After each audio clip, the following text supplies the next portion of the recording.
October 14th, 1943. The Italian countryside stretched endlessly under a bruised sky, dotted with olive groves and the skeletal remains of bombed villages. Somewhere near Anzio, a Sherman tank sat motionless in a shallow depression, its crew hunched over blueprints that made no sense. The paper was water-stained, the ink smeared by weeks of rain and sweat, but the diagram was clear enough. A modification so absurd, so contrary to everything the Army had taught them, that even hardened tank veterans shook their heads in disbelief. The tank commander, Staff Sergeant Mike O'Brien from Cleveland, stared at the schematic with the expression of a man trying to read Chinese backwards. His gunner, a wiry kid from Alabama named Tommy Parks, squinted through cigarette smoke and muttered what they were all thinking. This has got to be a joke.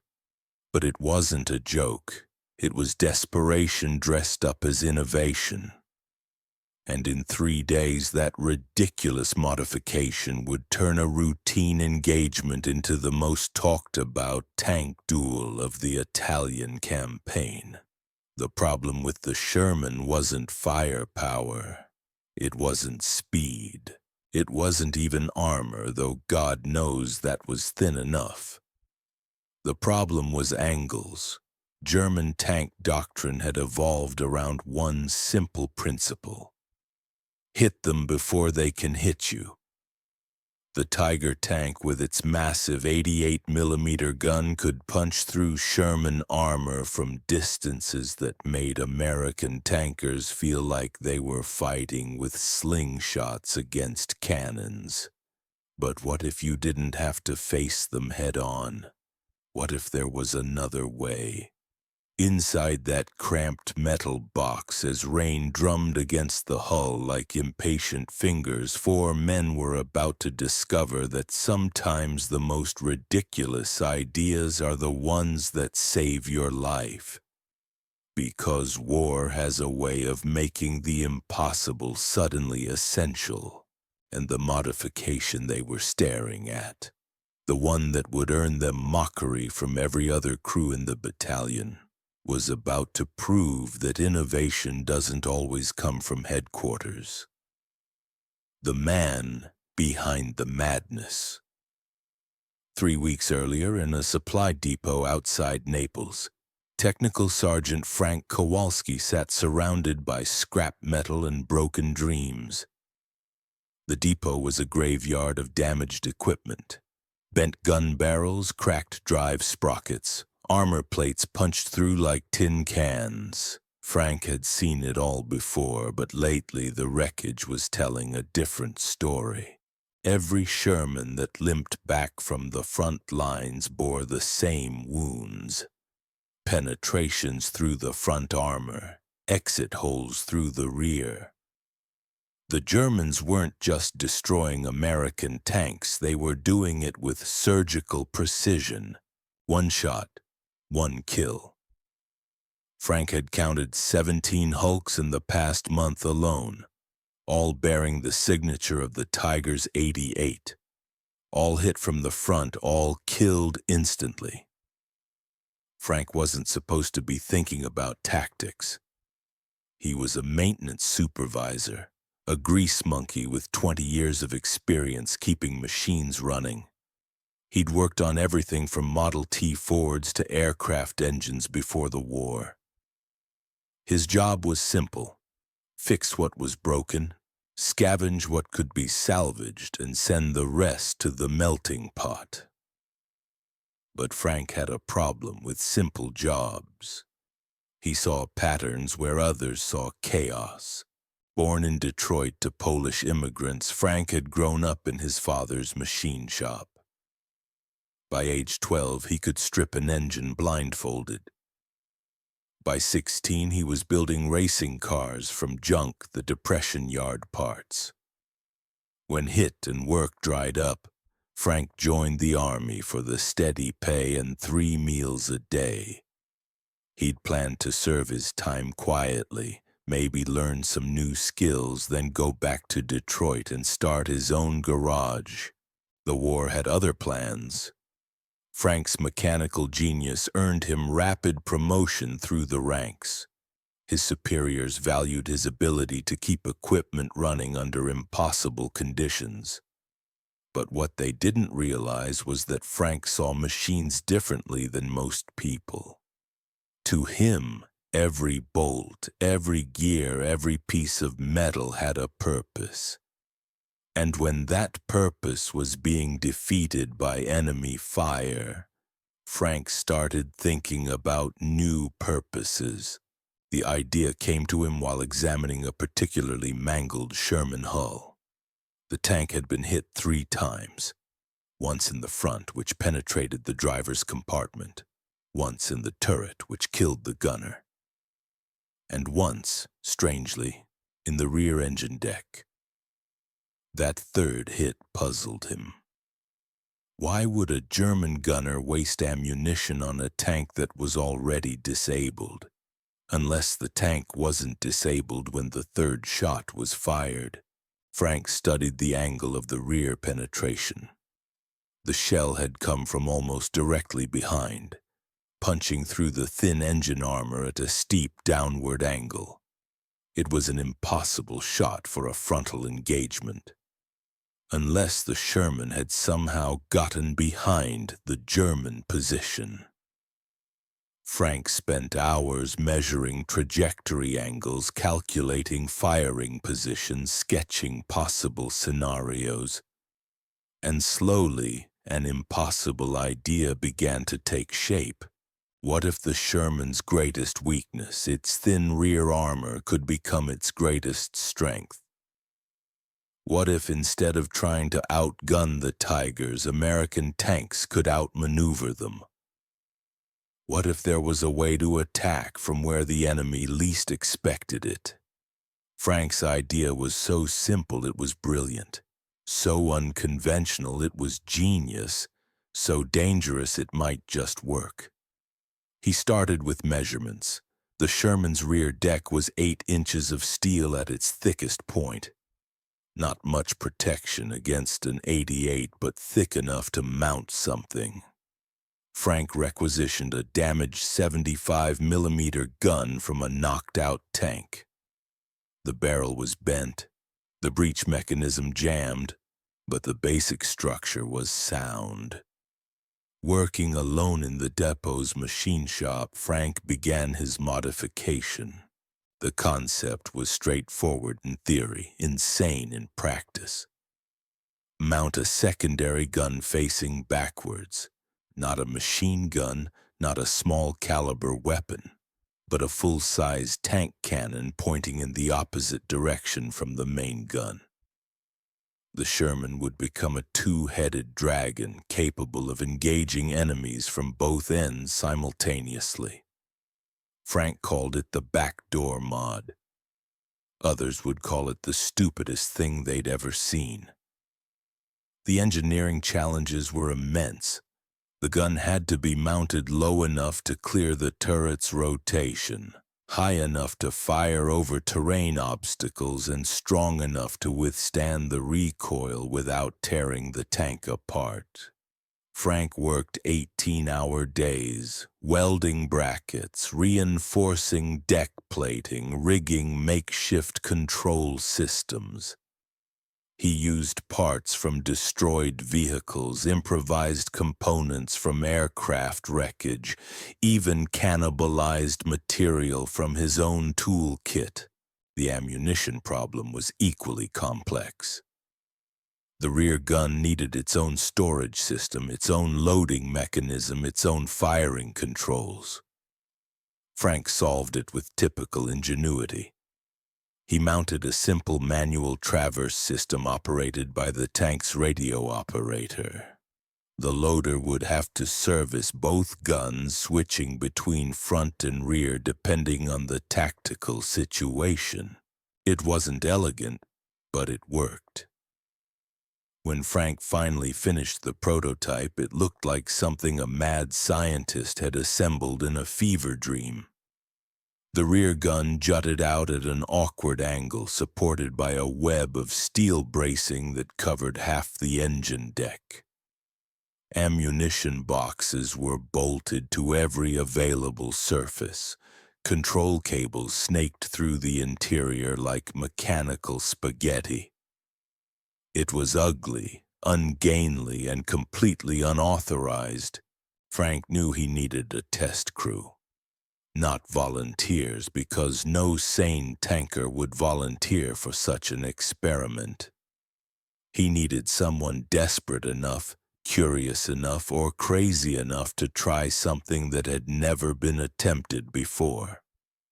He found them in the 751st Tank Battalion, a unit that had lost more Shermans in the past month than any other in the theater.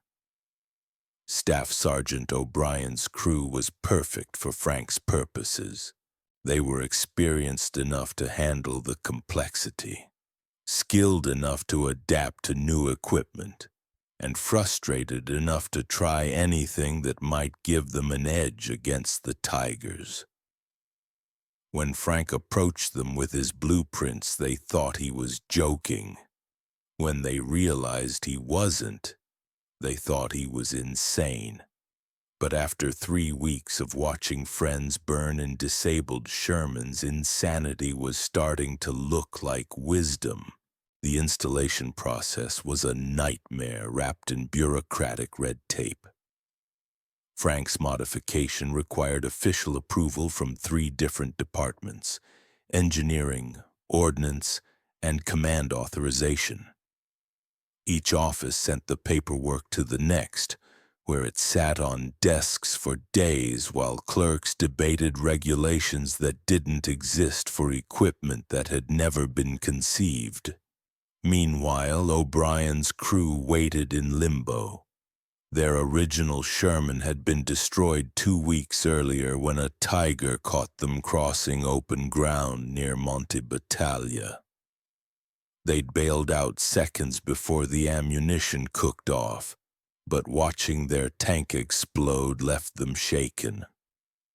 Now they were tankless, assigned to a depot crew while replacement equipment trickled in from the States. The waiting gave them time to study Frank's modification up close. The rear gun mount looked even more ridiculous in person than it had on paper. Tommy Parks, the gunner, walked around it 3 times before speaking. "Sarge, this thing looks like someone welded a cannon to a garbage truck." The radio operator, Corporal Eddie Martinez from Texas, was more diplomatic.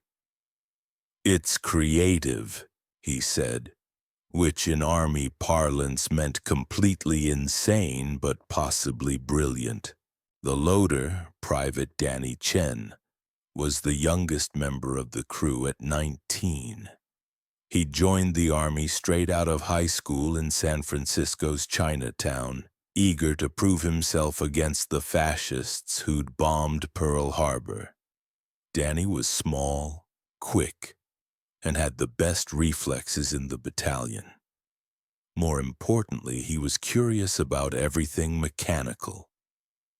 While the others complained about Frank's contraption, Danny studied it, traced the control cables, examined the loading mechanism. "How fast can you traverse this thing?" Danny asked Frank during one of their depot visits. Frank demonstrated the manual controls. "About 30 seconds for a full 180, he said. "Faster if you don't mind sacrificing accuracy." Danny nodded thoughtfully. In tank combat, 30 seconds was an eternity. But 30 seconds to engage a target that thought you were retreating might be worth the risk. The breakthrough came when Colonel Harrison, the battalion commander, visited the depot to inspect damaged equipment. Harrison was a pragmatist who'd lost too many crews to German superiority in armor and firepower. When Frank explained the modification, Harrison didn't laugh. He didn't dismiss it as unauthorized tinkering. Instead, he asked one question. "Does it work?" Frank's answer was honest. "I don't know, sir. But what we're doing now isn't working." Harrison studied the modified Sherman for several minutes, walking around it like a buyer examining a used car. He asked technical questions about recoil absorption, ammunition capacity, crew safety. Frank answered each query with the precision of an engineer and the passion of an inventor. Finally, Harrison made his decision. "You've got 48 hours to test this thing. If it shows promise, I'll authorize field trials. If it doesn't, you're back to standard repairs." It wasn't official approval, but it was permission to try. In the Army, that was often the same thing. The first test firing took place at dawn on October 12th in a bombed-out quarry 5 miles from the depot. O'Brien's crew climbed into their modified Sherman. With the enthusiasm of men entering a firing squad, the interior was cramped beyond belief.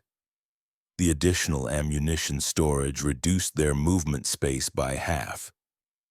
Control cables for the rear gun created an obstacle course that had to be navigated carefully to avoid accidental discharge.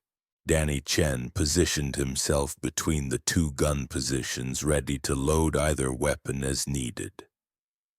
It was an awkward arrangement that required constant communication between crew members. Tommy Parks, normally focused solely on the main gun, now had to coordinate with Eddie Martinez, who operated the rear weapon. O'Brien, as commander, had to track targets in 2 directions simultaneously.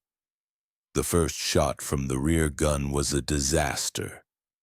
The recoil, even with Frank's reinforced mounting system, rocked the Sherman violently. The gun elevated slightly, throwing the second shot high over the target. Worse, the blast effect inside the turret was tremendous. The crew's ears rang for minutes afterward. An acrid smoke filled the fighting compartment. But something worked. The gun fired. The mounting held. The Sherman didn't break apart from the stress. Frank made adjustments throughout the morning, tweaking the recoil mechanism, adjusting the elevation controls, modifying the ammunition feed system. By noon, they were hitting targets with reasonable accuracy. By evening, they were beginning to understand the tactical possibilities. The key insight came from Danny Chen. During a break in testing, he suggested a scenario that hadn't occurred to the others. "What if we don't tell them we can shoot backwards?" he asked. "What if we let them think we're running away?" The idea was deceptive in its simplicity. German tank tactics relied on pursuit and destruction of retreating enemies. A Sherman apparently fleeing would draw aggressive pursuit, bringing the enemy into range of the rear gun.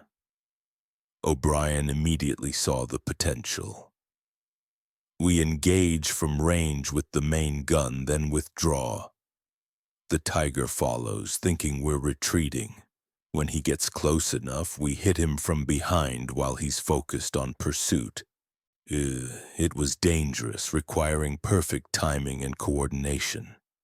But it offered something American tankers had never possessed: the element of surprise against German armor. Frank spent the next day refining the modification based on test results. He added blast deflectors to protect the crew from rear gun discharge. He improved the traverse mechanism for faster target acquisition. Most importantly, he solved the communication problem by installing an intercom system that allowed instant coordination between gunner positions. The modified Sherman was still ugly. It was still awkward. It was still completely unauthorized by any manual or regulation. But it was also something the German army had never encountered. A tank that could fight in both directions, that could turn retreat into attack, that could engage from angles no enemy would expect. Word of the modification spread through the depot like wildfire. Other tank crews came to examine Frank's creation, some with curiosity, others with skepticism. The response was predictably mixed. Veteran tankers called it a desperate gimmick. Younger crews saw it as innovation. Officers worried about maintenance complications and ammunition logistics. Enlisted men wondered if it would actually keep them alive. Colonel Harrison observed the final test session personally. He watched O'Brien's crew execute a series of tactical scenarios, engaging targets from multiple directions, coordinating fire between front and rear guns. The performance wasn't flawless. The crew made mistakes, missed opportunities, struggled with the complexity of dual-gun operations. But they also succeeded in ways that traditional Sherman tactics never allowed. After the demonstration, Harrison pulled O'Brien aside. "This is either going to make you heroes or get you killed," he said bluntly. "Probably both. Are you willing to take it into combat?" O'Brien looked at his crew, dirty and exhausted from hours of testing. Each man nodded without hesitation. They'd watched too many friends die in fair fights against superior German equipment. If Frank's modification gave them an unfair advantage, they'd take it. Harrison's authorization came with conditions. The modified Sherman would be deployed as an experimental unit, operating independently from standard formations. They would engage targets of opportunity, test the system under combat conditions, and report results directly to battalion headquarters. Success would mean authorization for additional modifications. Failure would mean court-martial for unauthorized equipment modification. As October 14th dawned gray and cold over the Italian countryside, O'Brien's crew prepared for their first combat mission with Frank's backdoor modification. They had no idea they were about to rewrite the rules of tank warfare. They only knew they were tired of losing. The mission briefing was simple enough to be terrifying. Intelligence had spotted a Tiger tank operating alone near Monte Battaglia, hunting American supply convoys along the mountain road. 3 Shermans had already been lost trying to engage it from defensive positions. The Tiger's crew knew the terrain, used the high ground to their advantage, and disappeared into the hills after each kill. Standard tactics weren't working. Time for something different. O'Brien's crew rolled out before sunrise, their modified Sherman clanking through the Italian countryside like a mechanical beast with 2 heads. The rear gun assembly caught on low-hanging branches twice during the approach march. Eddie Martinez had to duck each time the traverse mechanism swung past his position. Inside the turret, the smell of gun oil mixed with cigarette smoke and nervous sweat created an atmosphere thick enough to cut with a knife. They reached the designated patrol area by 0800 hours. The landscape was classic tank country. Rolling hills dotted with stone farmhouses and olive groves, perfect for ambush, terrible for survival. Tommy Park scanned the ridgelines through his periscope, searching for the telltale glint of German optics. Danny Chen arranged ammunition for both guns, stacking shells within easy reach of either position. The extra rounds made the fighting compartment feel like a powder magazine with a lit fuse. The radio crackled with reports from other units. 2 more supply trucks hit near San Pietro. Another Sherman knocked out at the crossroads. The Tiger was still out there, still hunting, still untouchable. O'Brien plotted the attacks on his map, looking for patterns, trying to predict where the German would strike next. The enemy commander was smart, patient, methodical. Exactly the kind of opponent who would never expect a retreating tank to shoot back. At 0947 hours, they found their target. Or rather, it found them. The Tiger appeared on a distant ridgeline like a steel monument to German engineering. Its long barrel tracked slowly across the valley, searching for prey. O'Brien's heart hammered against his ribs as he watched the massive tank through his commander's scope. This was it. The moment Frank's modification would either save their lives or get them killed. The German crew spotted them almost immediately. The Tiger's turret began rotating with mechanical precision, bringing the 88mm gun to bear. O'Brien knew they had seconds before that cannon spoke. Standard procedure would be to find cover, engage at maximum range, hope for a lucky shot. Instead, he gave the order that would have gotten him court-martialed in any other tank. "Tommy, put 1 round center mass, then we're backing out of here fast." Parks didn't question the command. The main gun barked, sending a 75mm shell arcing across the valley. It struck the Tiger's frontal armor and bounced off like a rubber ball hitting a brick wall.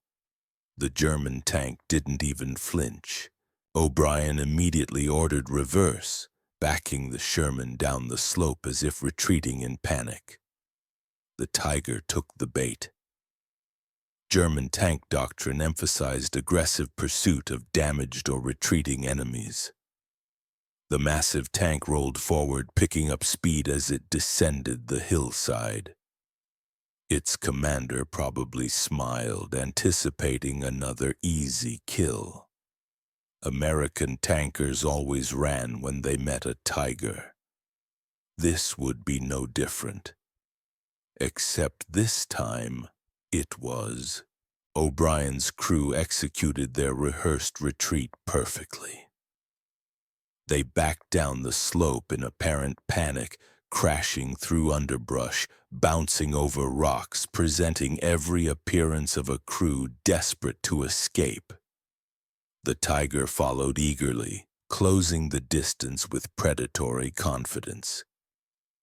800 meters, 600, 400.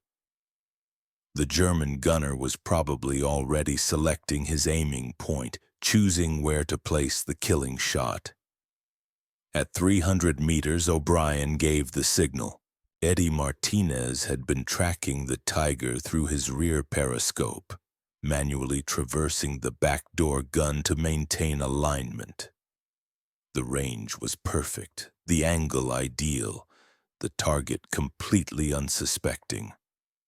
When the rear gun fired, the Tiger's commander probably never understood what happened. The 75mm armor-piercing round struck the Tiger's side armor at point-blank range.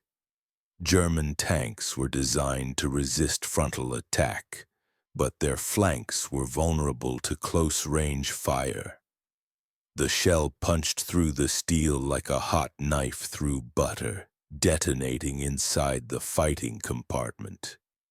Secondary explosions followed as ammunition cooked off, turning the Tiger into a blazing funeral pyre on the Italian hillside. The German crew never had time to react. They'd been focused on the fleeing Sherman, preparing to deliver the killing blow when death struck from an impossible direction. The Tiger's turret hatch flew open as burning fragments scattered across the landscape. Smoke poured from every opening in the hull. The legendary invincible tank was just another wreck cooling in the morning air. O'Brien's crew sat in stunned silence, hardly believing what they'd accomplished. They'd killed a Tiger tank, not through superior firepower or better armor, but through deception, innovation, and Frank Kowalski's ridiculous modification. The backdoor gun had worked exactly as designed, turning retreat into victory, weakness into strength. But the celebration was premature. The Tiger hadn't been alone. German doctrine called for supporting elements, infantry screens, reconnaissance units. As O'Brien's crew savored their impossible victory, they failed to notice movement in the tree line. A Panzer IV emerged from concealment, its gun already trained on the stationary Sherman. The hunters had become the hunted. The Panzer's first shot struck their left track, immobilizing the Sherman instantly. Metal screamed as the drive sprocket shattered, leaving them trapped in the open with nowhere to run. O'Brien screamed orders as his crew scrambled to respond. Tommy Parks rotated the main turret toward the new threat while Eddie Martinez tried to bring the rear gun to bear. But the Panzer was positioned perfectly out of range of the backdoor modification, protected by terrain from frontal assault. Danny Chen was already loading high-explosive rounds into the main gun when the second German shell arrived. This one penetrated the turret ring, sending white-hot fragments ricocheting through the fighting compartment. The radio exploded in a shower of sparks. Electrical systems failed throughout the tank. Smoke filled the interior as secondary fires started among the ammunition storage. Through the chaos, O'Brien realized they were finished. The Sherman was immobilized, the crew wounded, the tank filling with toxic smoke. Standard procedure called for immediate bailout before the ammunition cooked off. But something made him hesitate. Frank's modification was still functional. The rear gun could still traverse. And the Panzer crew, confident in their superior position, was advancing for the killing shot. The German tank rolled forward, its commander probably eager to examine the strange American modification he'd never seen before. The Panzer's crew had watched their Tiger burn, witnessed impossible tactics from an enemy they'd underestimated. Now they wanted a closer look at the weapon that had achieved the impossible. Their curiosity would be their undoing. At 150 meters, the Panzer stopped. Its turret hatch opened as the commander raised his binoculars for a better view of the smoking Sherman. He was probably radioing headquarters, describing the bizarre rear-mounted gun, trying to understand how American engineering had achieved such an unexpected capability. His report would never be completed. Eddie Martinez, blood streaming from a head wound, managed one final shot with the backdoor gun. The range was minimal, the target perfectly positioned, the angle ideal for penetration. The 75mm round struck the Panzer's frontal armor at the junction between hull and turret, punching through the steel and detonating inside the crew compartment. The German tank shuddered, lurched forward 10 yards, then stopped forever. Flames licked from the driver's vision ports as the crew compartment filled with fire. The commander's hatch slammed shut, trapping whoever remained alive inside a steel coffin.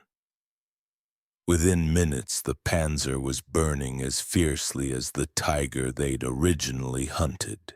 O'Brien's crew bailed out of their disabled Sherman just as the first ammunition round cooked off.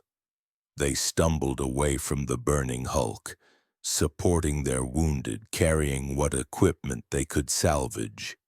Behind them, their tank died in a series of explosions that echoed across the valley like thunder. Frank's modification was gone, destroyed in the same battle that had proved its worth. But the concept survived. Within hours, word of the engagement reached Colonel Harrison's headquarters. A single Sherman crew had destroyed 2 German tanks using an unauthorized modification that defied every principle of armored warfare. The backdoor gun had worked exactly as designed, turning defensive action into offensive victory through sheer audacity and innovation. The after-action report would become legendary in armored warfare circles, not because it described perfect tactics or flawless execution, but because it proved that unconventional thinking could overcome superior equipment. Frank Kowalski's ridiculous modification had achieved something no standard Sherman had managed. It had given American tankers a tactical advantage against German armor superiority.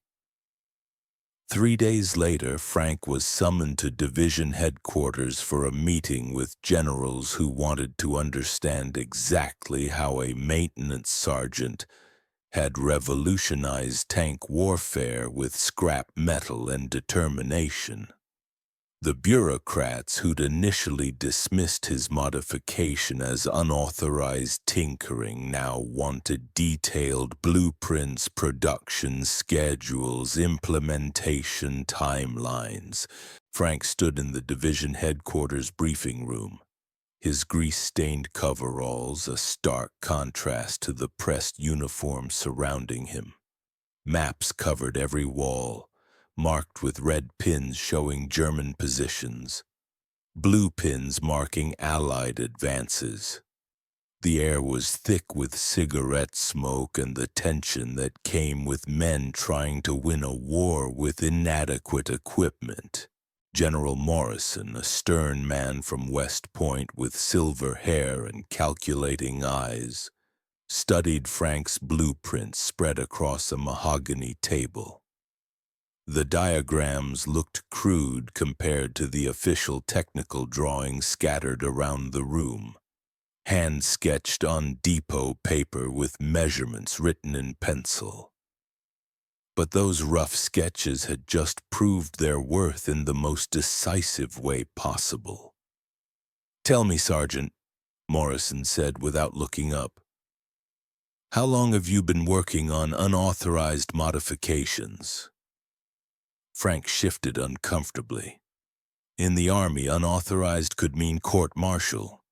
In rank, it could mean reduction transfer to a punishment unit or worse. But Morrison's tone wasn't accusatory. It was curious. "Since we started losing tanks faster than we could replace them, sir," Frank replied honestly. "I got tired of welding the same holes in the same places, pulling the same bodies out of the same wreckage." The room went quiet. Several officers exchanged glances. Frank had just articulated what everyone knew, but nobody said officially. American armor was outclassed, outgunned, and dying. Morrison finally looked up from the blueprints. "Your modification violated 17 different regulations, Sergeant. Unauthorized weapon mounting, improper ammunition storage, unsafe crew compartment modifications." He paused, letting the weight of military justice settle in the room. "It also destroyed 2 German tanks that had been terrorizing our supply lines for weeks." "Explain that contradiction." Frank cleared his throat. "Sometimes the regulations don't account for what the enemy's actually doing, sir. We keep following the manual while they keep killing us." I figured it was time to try something they wouldn't expect. It was a dangerous answer, bordering on insubordination. But Frank had watched too many good men burn to worry about proper military courtesy. The general studied him for a long moment, then turned to his aide. Contact Ordnance Division. I want a full engineering assessment of this modification within 72 hours. Cost analysis, production feasibility, tactical applications. The aide scribbled notes frantically. Morrison wasn't just reviewing Frank's work. He was considering mass production, but there were problems. The modification required extensive welding, specialized mounting hardware, additional ammunition storage, and crew training for dual-gun operations. Each converted Sherman would be unique, built by hand in field workshops using available materials. Mass production would be impossible without retooling entire factories, and there wasn't time for that. More importantly, the modification was dangerous. The rear gun reduced crew space, complicated ammunition handling, and created additional points of mechanical failure. One malfunction could trap the crew inside a burning tank with no escape route. The recoil stress could crack the hull under repeated firing. The extra weight affected mobility and fuel consumption. Colonel Patterson from Ordnance raised these concerns during the briefing. We're talking about field modifications using salvaged equipment, sir. No quality control, no standardized parts, no warranty of structural integrity. We could be sending crews to their deaths in tanks that fall apart under combat stress. Frank listened to the technical objections with growing frustration. These officers saw problems where he saw solutions. They worried about regulations while German tanks roamed freely through Allied territory. Colonel, he interrupted, earning sharp looks from around the room. O'Brien's crew is alive because they had options. Every other Sherman crew that met that tiger is dead because they didn't. The argument that followed revealed the fundamental tension between military bureaucracy and battlefield innovation. Regulations existed for good reasons. Quality control prevented equipment failures that killed soldiers. Standardization allowed for efficient maintenance and supply. Authorization procedures ensured that modifications met safety requirements and tactical doctrine. But regulations also created inflexibility. They prevented adaptation to changing enemy tactics. They stifled innovation that could save lives. And in a war where German technology increasingly outmatched Allied equipment, regulatory compliance was becoming a luxury that cost American lives. General Morrison ended the debate with characteristic directness. Gentlemen, we have two choices. We can follow regulations and keep losing tanks, or we can try something different and maybe start winning. Sergeant Kowalski, how many modifications can you produce in the next month? Frank looked around the room at the faces of men who held the power to change everything or bury his idea forever. The weight of that moment pressed down like the humid Italian air outside. Give me 20 welders and access to the salvage yard, sir. I can have a dozen Shermans modified within 2 weeks. Morrison nodded slowly, then turned to his staff. Make it happen. And with those 3 words, the backdoor modification went from desperate experiment to authorized doctrine.